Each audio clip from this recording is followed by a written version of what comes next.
اس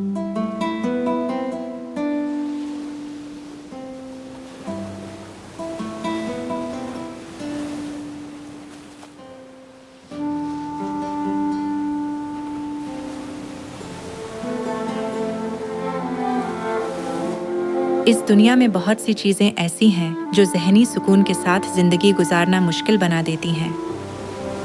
اچانک حادثات، بیماریاں اور مسلسل خطرات اس دنیا کی زندگی کا حصہ ہیں۔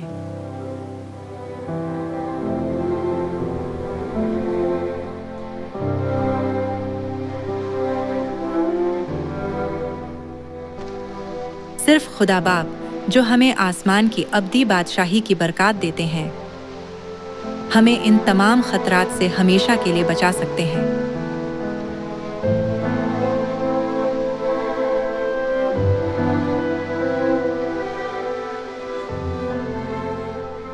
کتاب مقدس میں درج ہے کہ خدا جن کے پاس یہ قوت ہے ہمارے ساتھ ہے اور خدا کی عیدگاہ سیون میں ہمارا ذو الجلال بنتا ہے۔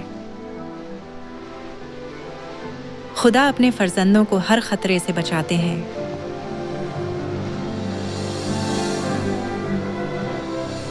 چونکہ قادر خدا ہمیشہ آپ کے ساتھ ہے، اس لیے مہربانی سے فخر کریں اور جہاں کہیں آپ جائیں اپنی بہترین کوشش کریں۔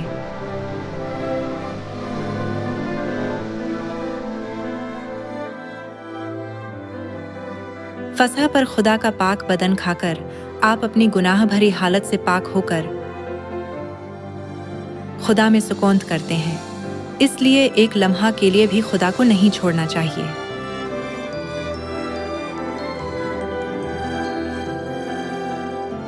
خطرے سے محفوظ رہنے کے لیے آپ کو خدا کو نہیں چھوڑنا چاہیے۔ خدا میں رہنا آپ کے لیے ابد تک اطمینان رکھنے کا طریقہ ہے۔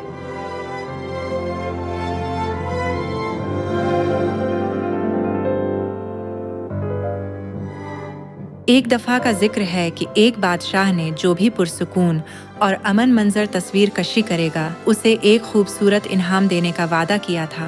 مصوروں کی لائی گئی کئی تصویروں میں سے بادشاہ نے ایک تصویر چنی جس میں ایک ایسا منظر دکھایا گیا تھا جس میں آسمان پر گہرے بادل ڈھکے ہوئے تھے، خوفناک بجلیاں کڑک رہی تھیں اور تیز پہاڑوں کی چوٹیوں اور ناہموار چٹانوں پر اولوں کے ساتھ موسلا دھار بارش ہو رہی تھی۔ تصویر میں چٹان کی پتھریلی دیوار کے اندر ایک بہت چھوٹا گھونسلہ نظر آ رہا تھا۔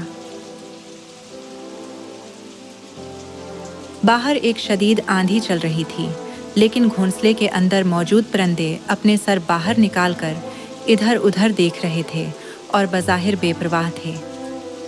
یہ منظر اتنا پرامن تھا کہ بادشاہ نے اسے سکون کا مظہر سمجھا۔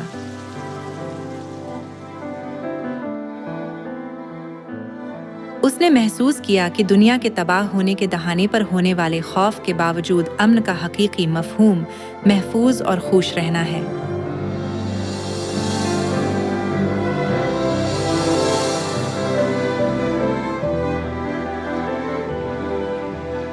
آج آپ پر بے شمار آفتیں آنے کے باوجود آپ سیون کی محفوظ پناہ گاہ میں خدا کی حفاظت میں ہیں، جہاں خدا رہتے ہیں۔ کیا آپ نے آفتوں سے بچنے، ہمیشہ کی زندگی پانے اور آسمان کی بادشاہی میں جہاں آفتیں نہیں ہیں اور صرف سلامتی میں داخل ہونے کے لیے فسح نہیں منائی تھی؟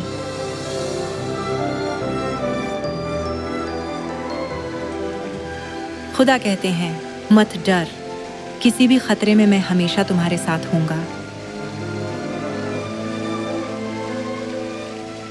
اس کے برعکس اگر آپ خدا کے ساتھ نہیں چلتے یا ان کے نزدیک نہیں آتے تو آپ آفتوں سے نہیں بچ سکتے۔ اس لیے آپ کو ہمیشہ خدا کے ساتھ مل کر رہنا چاہیے۔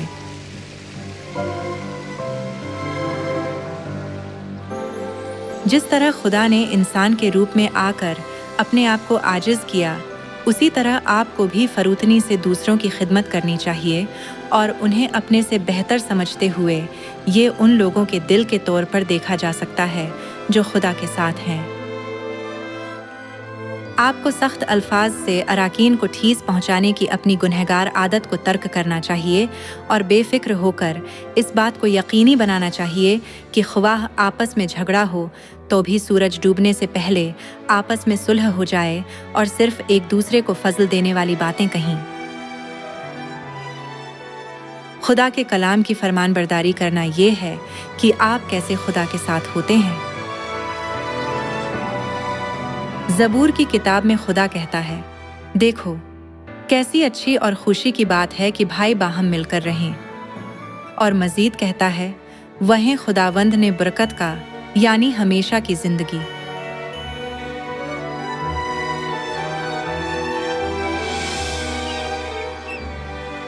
جب آپ محبت میں متحد ہو جاتے ہیں تو خدا آپ کی حفاظت کرتے ہیں اور آپ کو آسمان کی بادشاہی میں لے جاتے ہیں۔ آسمان کی خوبصورت بادشاہی میں خدا کے ساتھ رہنے کے لیے آپ کو خدا کی خوبصورت صورت میں نئے سرے سے پیدا ہونا چاہیے۔ آسمان کی بادشاہی کے شہریوں کے طور پر آپ کو ہم آہنگی کے لیے کوشش کرنی چاہیے اور ایمان کے لیے ولولہ رکھنا چاہیے۔ خدا سیون میں اپنے فرزندوں کی حفاظت کرتے ہیں تاکہ انہیں جہنم کے جھلسنے والے عذاب سے بچائیں اور ان کی صورت اور دلوں کو خوبصورت چیز میں بدل کر انہیں آسمان کی بادشاہی کی طرف لے جاتے ہیں۔ ایسی محبت بخشنے پر ہم خدا کا شکر ادا کریں۔ آپ کو ہرگز جہنم میں نہیں جانا چاہیے۔